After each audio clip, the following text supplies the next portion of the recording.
પછી વાવ જિલ્લા પંચાયતમાં માઇનસ છીએ, થોડા સોઈ ગામમાં માઇનસ છીએ, બેચ જિલ્લા પંચાયતમાં થોડા માઇનસ છીએ. સ્વરૂપજી, શું લાગી રહ્યું છે? મતદાન પૂર્ણ થયું છે, 70% આસપાસ મતદાન થયું અને હવે મતદાન પૂરા થતાની સાથે સ્વરૂપજી હળવા મૂડની અંદર પણ જોવા મળી રહ્યા છે. હા હા, હવે મને 100% ભરોસો છે, અઢારે આલમ ઉપર ભરોસો છે.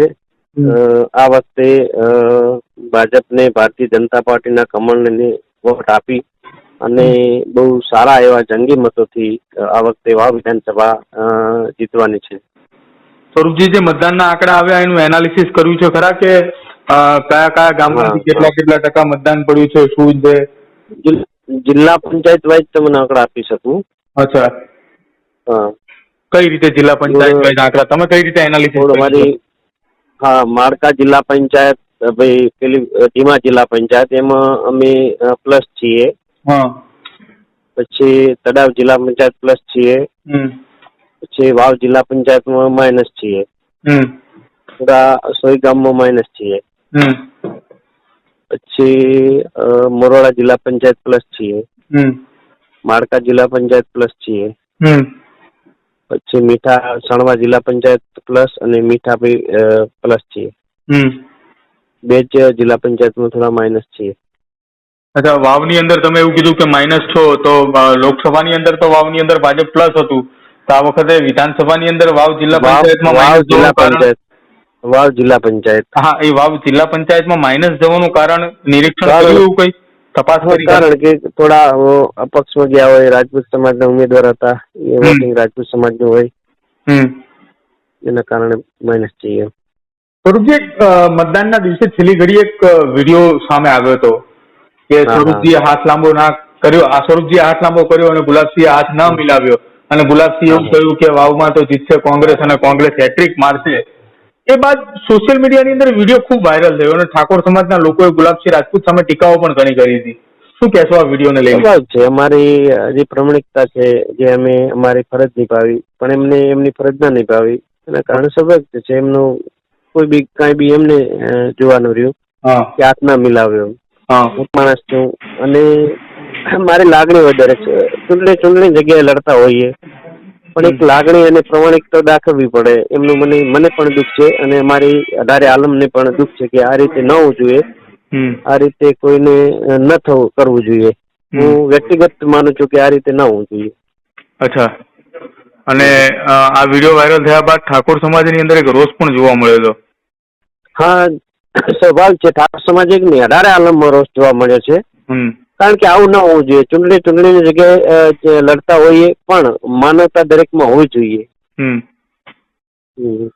અચ્છા સ્વરૂપજી, તમે જીતનું જે એનાલિસિસ કર્યું છે કે આ જિલ્લા પંચાયતની અંદર બેઠકની અંદર તમે આટલા પ્લસ દેખાવ છો, વાવની અંદર જિલ્લા પંચાયતમાં તમે માઇનસ છો, તો એનું કારણ શું હોઈ શકે એવું કે જેમાં તમે પ્લસ અને જેમાં તમે માઇનસ? વાવની અંદર રાજપૂત સમાજના વોટર વધારે હોવાના કારણે આપણે માઇનસ જઈ શકીએ. અચ્છા, અને બીજી તરફ ગુલાબસિંહ રાજપૂત અને માવજી ચૌધરીએ પણ જીતનો વિશ્વાસ વ્યક્ત કર્યો છે. અને માવજી ચૌધરીના સમર્થનમાં સોશિયલ મીડિયામાં એક રાજસ્થાનના ભુવાજીનો વિડીયો પણ સામે આવ્યો છે કે માવજીબા એ જંગી મતોથી જીતે છે, આ પ્રકારની વાતચીતો થઈ રહી છે.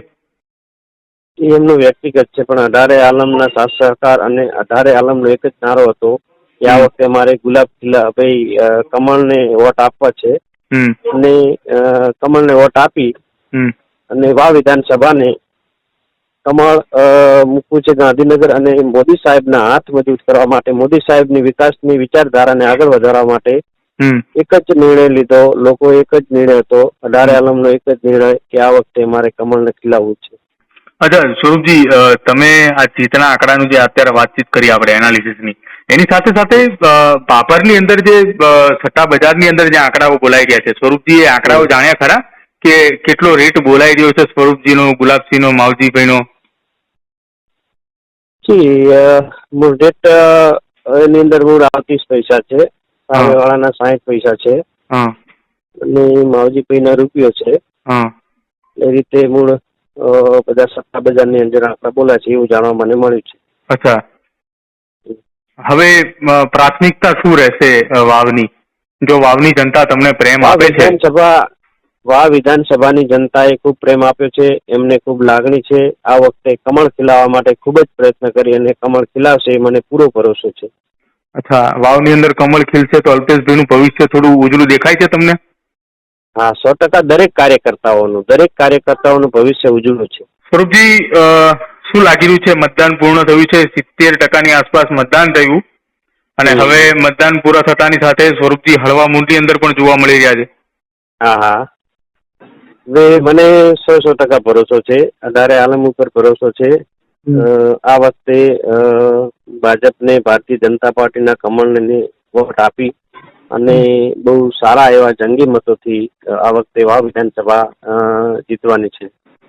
સ્વરૂપજી, જે મતદાનના આંકડા આવ્યા એનું એનાલિસિસ કર્યું છે ખરા કે કયા કયા ગામમાંથી કેટલા ટકા મતદાન પડ્યું છે, શું છે? જિલ્લા પંચાયત વાઇઝ તમને આંકડા આપી શકું. અચ્છા, હા. કઈ રીતે જિલ્લા પંચાયત વાઇઝ આંકડા તમે કઈ રીતે એનાલિસિસ કર્યું? હા, માળકા જિલ્લા પંચાયત, ભાઈ પેલી ધીમા જિલ્લા પંચાયત, એમાં અમે પ્લસ છીએ. હા. પછી તળાવ જિલ્લા પંચાયત પ્લસ છીએ. પછી વાવ જિલ્લા પંચાયતમાં માઇનસ છીએ. પૂરા સોય ગામમાં માઇનસ છીએ. પછી મોરોડા જિલ્લા પંચાયત પ્લસ છીએ. માળકા જિલ્લા પંચાયત પ્લસ છીએ. પછી મીઠા સણવા જિલ્લા પંચાયત પ્લસ અને મીઠા પ્લસ છીએ. બે જ જિલ્લા પંચાયતમાં થોડા માઇનસ છીએ. અચ્છા, વાવની અંદર તમે એવું કીધું કે માઇનસ છો, તો લોકસભાની અંદર તો વાવની અંદર ભાજપ પ્લસ હતું, તો આ વખતે વિધાનસભાની અંદર વાવ જિલ્લા પંચાયતમાં માઇનસ જવાનું કારણ? વાવ જિલ્લા પંચાયત. હા, એ વાવ જિલ્લા પંચાયતમાં માઇનસ જવાનું કારણ નિરીક્ષણ કર્યું કઈ તપાસ કરી? કારણ કે થોડા અપક્ષમાં ગયા હોય, રાજપૂત સમાજના ઉમેદવાર હતા, એ વોટિંગ રાજપૂત સમાજનું હોય, એના કારણે માઇનસ છીએ. સ્વરૂપજી, મતદાનના દિવસે છેલ્લી ઘડી એક વિડીયો સામે આવ્યો હતો કે સ્વરૂપજીએ હાથ લાંબો ના કર્યો, સ્વરૂપજીએ હાથ લાંબો કર્યો અને ગુલાબસિંહે હાથ ન મિલાવ્યો અને ગુલાબસિંહે એવું કહ્યું કે વાવમાં તો જીતશે કોંગ્રેસ અને કોંગ્રેસ હેટ્રિક મારશે. એ બાદ સોશિયલ મીડિયાની અંદર વિડીયો ખૂબ વાયરલ થયો અને ઠાકોર સમાજના લોકોએ ગુલાબસિંહ રાજપૂત સામે ટીકાઓ પણ ઘણી કરી હતી. શું કહેશો આ વિડીયોને લઈને? છે અમારી જે પ્રમાણિકતા છે, જે અમે અમારી ફરજ નિભાવી, પણ એમને એમની ફરજ ના નિભાવી, એના કારણે સ્વાભાવિક છે એમનું કોઈ બી કાંઈ બી એમને જોવાનું રહ્યું કે હાથ ના મિલાવ્યો માણસ છું. અને મારી લાગણી વધારે છે. ચૂંટણી જગ્યાએ લડતા હોઈએ, પણ એક લાગણી અને પ્રમાણિકતા દાખવવી પડે એમનું મને પણ દુઃખ છે અને અમારી અઢારે આલમને પણ દુઃખ છે કે આ રીતે ન હોવું જોઈએ, આ રીતે કોઈને ન કરવું જોઈએ. હું વ્યક્તિગત માનું છું કે આ રીતે ન હોવું જોઈએ. અચ્છા, અને આ વિડીયો વાયરલ થયા બાદ ઠાકોર સમાજની અંદર એક રોષ પણ જોવા મળ્યો હતો. હા, સ્વભાવ છે. ઠાકોર સમાજ એક નહીં, અઢારે આલમમાં રોષ જોવા મળ્યો છે. કારણ કે આવું ના હોવું જોઈએ. ચૂંટણીની જગ્યાએ લડતા હોઈએ, પણ માનવતા દરેકમાં હોવી જોઈએ. અચ્છા સ્વરૂપજી, તમે જીતનું જે એનાલિસિસ કર્યું છે કે આ જિલ્લા પંચાયતની અંદર બેઠકની અંદર તમે આટલા પ્લસ દેખાવ છો, વાવની અંદર જિલ્લા પંચાયતમાં તમે માઇનસ છો, તો એનું કારણ શું હોઈ શકે એવું કે જેમાં તમે પ્લસ અને જેમાં તમે માઇનસ? વાવની અંદર રાજપૂત સમાજના વોટર વધારે હોવાના કારણે આપણે માઇનસ જઈ શકીએ. અચ્છા, અને બીજી તરફ ગુલાબસિંહ રાજપૂત અને માવજી ચૌધરીએ પણ જીતનો વિશ્વાસ વ્યક્ત કર્યો છે. અને માવજી ચૌધરીના સમર્થનમાં સોશિયલ મીડિયામાં એક રાજસ્થાનના ભુવાજીનો વિડીયો પણ સામે આવ્યો છે કે માવજીબા એ જંગી મતોથી જીતે છે. આ પ્રકારની વાતચીતો થઈ રહી છે. એમનું વ્યક્તિગત છે, પણ અઢારે આલમના સાથ સહકાર અને અઢારે આલમનો એક જ નારો હતો કે આ વખતે મારે કમળને વોટ આપવા છે અને કમળને વોટ આપી અને વાવ વિધાનસભાને કમળ મૂકવું છે ગાંધીનગર અને મોદી સાહેબના હાથ મજબૂત કરવા માટે, મોદી સાહેબની વિકાસની વિચારધારાને આગળ વધારવા માટે એક જ નિર્ણય લીધો. લોકો એક જ નિર્ણય હતો, અઢારે આલમનો એક જ નિર્ણય કે આ વખતે મારે કમળને ખીલાવવું છે. અચ્છા સ્વરૂપજી, તમે આ જીતના આંકડાનું જે અત્યારે વાતચીત કરી આપણે એનાલિસિસની, એની સાથે સાથે ભાભરની અંદર જે સટ્ટા બજારની અંદર જે આંકડાઓ બોલાઈ ગયા છે, સ્વરૂપજી એ આંકડાઓ જાણ્યા ખરા કે કેટલો રેટ બોલાઈ રહ્યો છે સ્વરૂપજીનો, ગુલાબસિંહનો, માવજીભાઈનો? રેટ એની અંદર મૂળ 30 પૈસા છે, સામેવાળાના 60 પૈસા છે. અને માવજીભાઈના રૂપિયો છે. હા. એ રીતે મૂળ બધા સત્તા બજારની અંદર આંકડા બોલા છે એવું જાણવા મને મળ્યું છે. અચ્છા. હવે પ્રાથમિકતા શું રહેશે વાવની? જો વાવની જનતા તમને પ્રેમ આપે છે. વિધાનસભાની જનતાએ ખૂબ પ્રેમ આપ્યો છે, એમને ખૂબ લાગણી છે. આ વખતે કમળ ખીલાવવા માટે ખૂબ જ પ્રયત્ન કરી અને કમળ ખીલાવશે એ મને પૂરો ભરોસો છે. અચ્છા, વાવની અંદર કમળ ખીલશે તો અલ્પેશભાઈનું ભવિષ્ય થોડું ઉજળું દેખાય છે તમને? હા, 100% દરેક કાર્યકર્તાઓનું ભવિષ્ય ઉજળું છે.